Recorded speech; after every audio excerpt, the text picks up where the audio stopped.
All right, folks, we are back. Good morning and welcome on back for all of us on social media, Facebook Live, LinkedIn, X, etc. And all of us, of course, at home base, inside our live trading room, the cyber group room. Abdul, Grant, Jeff, Wayne. We had Leda just before. We had a bunch of us just before. Andrea, Eric, Mario, Charles, Mark, Brad, all of our students and members alike there. So, hey, great to have all of us here collectively. So, going into the day today, we have Traders Talk, our weekly workshop. That's coming up later on this morning at 11 a.m. So I'll make another quick reminder here at the end of this meeting. But for any of our members on social media, that's really the best, outlet as far as learning more about our strategy, aside from joining us inside our live trading room. So we encourage you to join us just for a full week. But if you're new to CTU, if you're still getting your feet wet, and of course, if you're in cyber group right now, certainly feel more than free to send over any questions or trades right to my email address. I wrote that inside the trading room at least a bit earlier.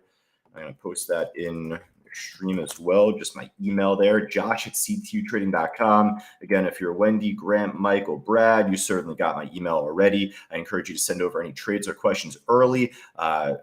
Hey, whoever sends them first gets the answers first, right? So no, just for anyone that sends them in later on, I'll have the better chance to write back over email or maybe over private chat later throughout this afternoon. But again, Traders Talk, that's coming up later on up this morning at 11 a.m. Now, ANGH just before had a nice little pop, like a second wind type of move compared to the pop it had after 7 a.m. So I was hopeful to see this make a much better run. We had a resistance on the order book and on Bookmap at 275, but you don't want to discount a 50-cent level, and that's just something here. That's what happened. So it moved up to 250. It didn't even make like an ugly shake at first. It was consolidating around that price there for a little bit, giving it a tough go. But where we had on Bookmap,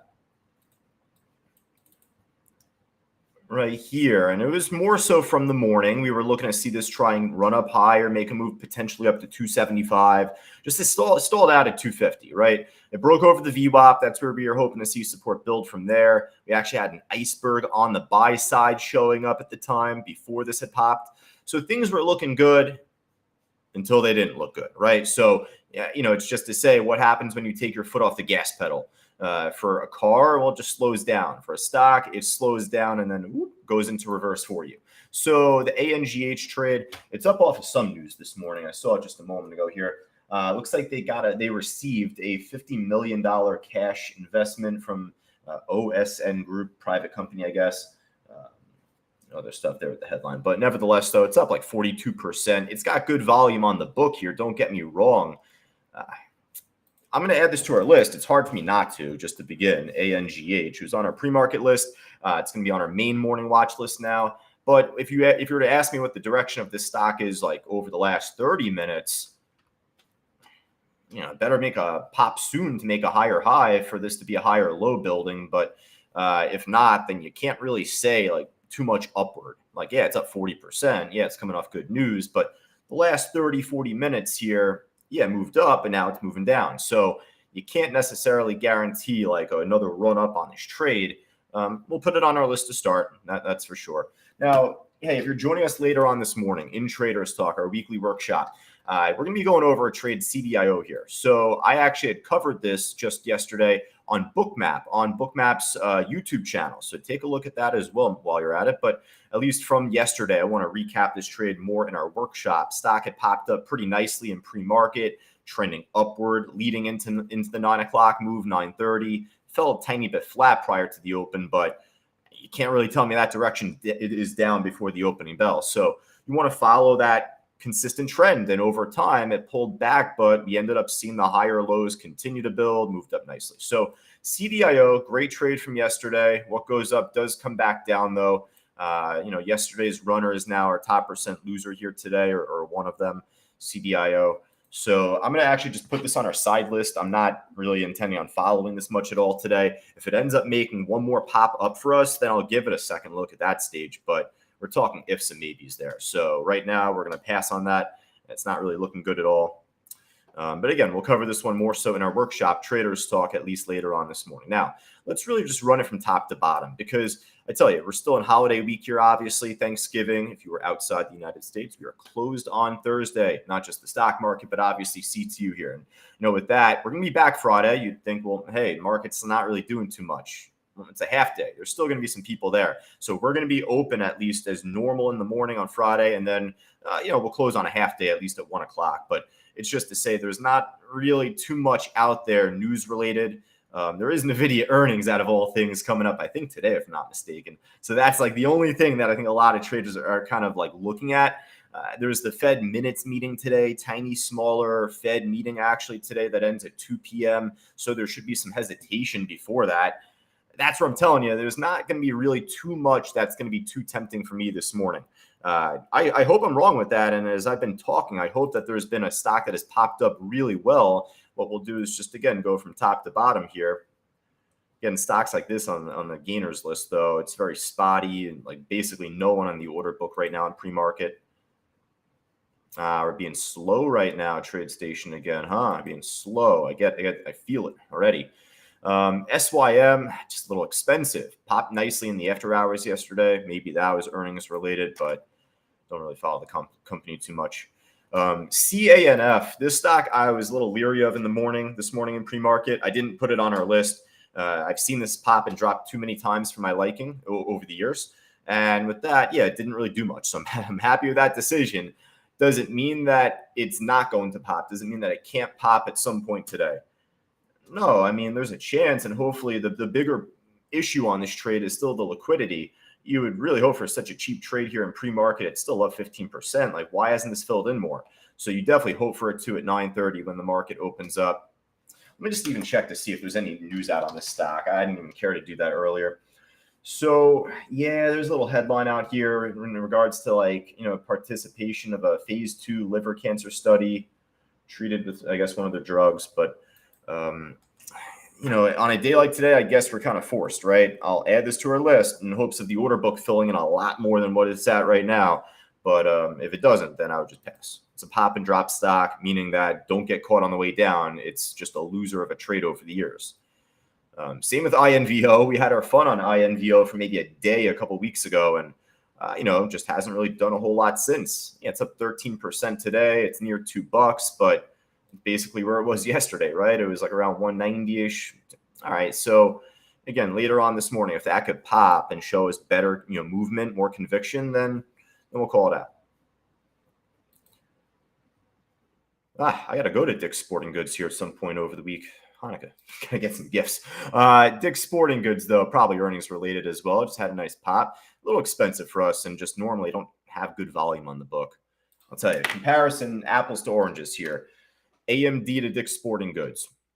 Just check what happens after the market opens up. At least the book is a little thin for AMD here right now in pre-market, but take a look at 9:30. See what the order book looks like for $120 stock AMD versus 127 Dick's, because this doesn't really have good volume in general throughout the trading day, throughout the regular session, whereas AMD, for as expensive as it is, really does.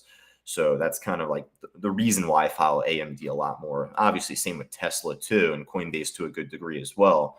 Hey, ABVC, Christmas tree pattern. There we go. Talking Hanukkah, we got Christmas coming early too.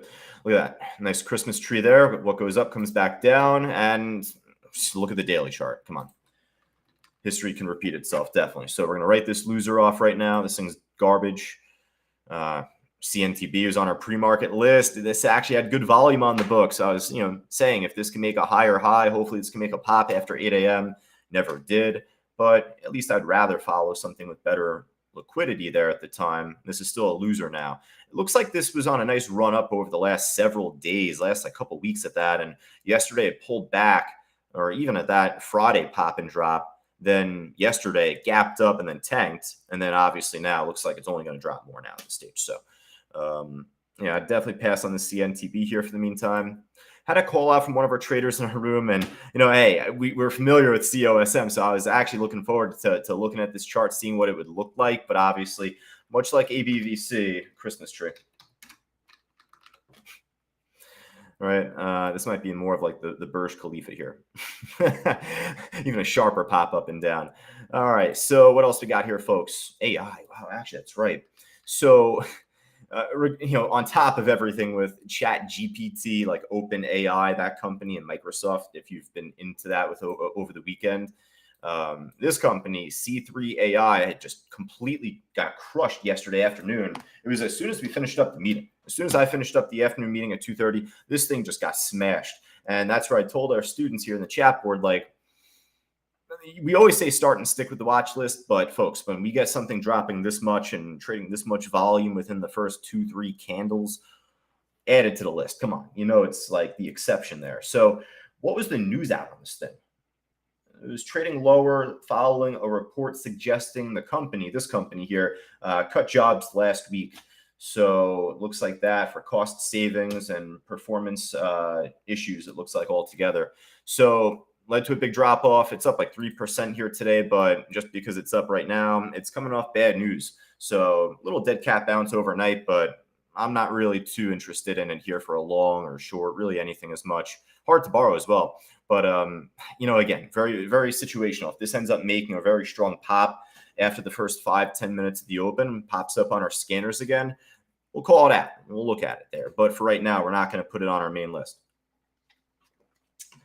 All right. So with that, I'll tell you, there is not much that has been really too eye-catching for us here. We got the ANGH. We got the CANF. Those are the only two stocks I felt good with putting on our main watch list. Anything else from our students here? Michael just saying retailers down, but I don't know if that's just more of a call out for the sector. I'm not going to really focus on them unless they're really down big, getting beat up bad.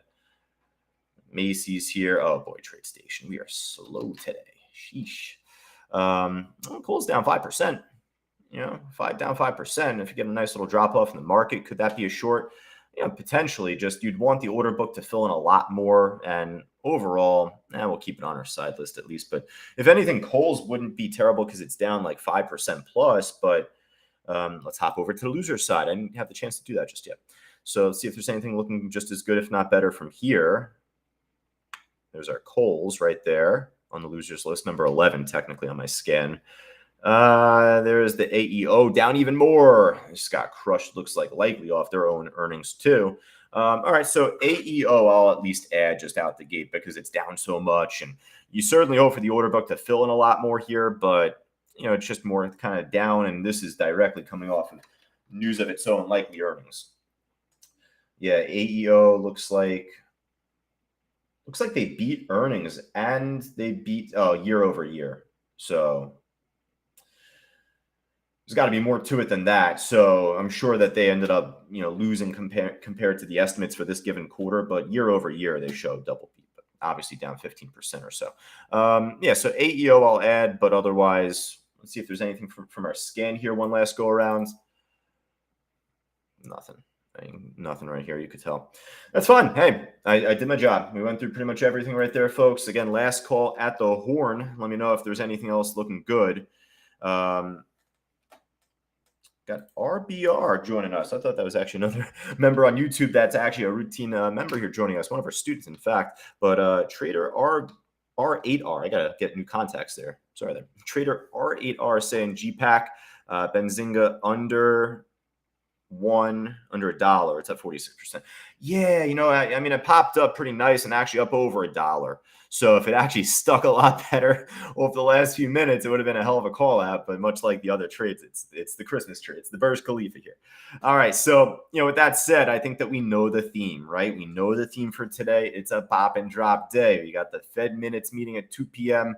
We got traders talking 11 o'clock this morning. Stay tuned for that. The markets obviously are not going to be affected by me, but just mentioning for our members here on YouTube and, of course, inside our live trading room, that'll be coming up at 11 o'clock Eastern time. We encourage you to join us inside our live trading room to get the full rendition of that, including all of the previous recordings that we've done week over week. So if you're on YouTube for Trader R8R, feel free to scan that QR code inside the stream there on the top left. Get you access to our live trading room. Get you access to our instructors, myself included. Obviously, Fausto away this week, but he'll be back next week, and you'll have the chance to speak with him specifically. So we look forward to seeing you there. And otherwise, for all of our students in Cyber Group, give me a split minute here, folks. Going to refill up on water. We'll be good to go coming up in just a bit.